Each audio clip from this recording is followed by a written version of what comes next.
Well, it's not a secret the Jaguars have been struggling over the last 6 weeks. They've lost 4 straight. Bortles was almost named the backup quarterback. Rumors of locker room fights after the Houston game flared.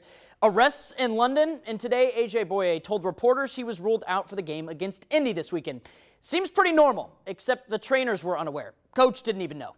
This is what Marrone said about that. Bouye ruled himself out for something. Did he? That's news to me. I guess I'll have to talk to him about that. That's not what the trainer told me, but did he? I just want to make sure you're on. So he did say he's out? Yeah. He did say that. Okay, we'll take care of that. That's not been told by me by the trainer, so that's the truth.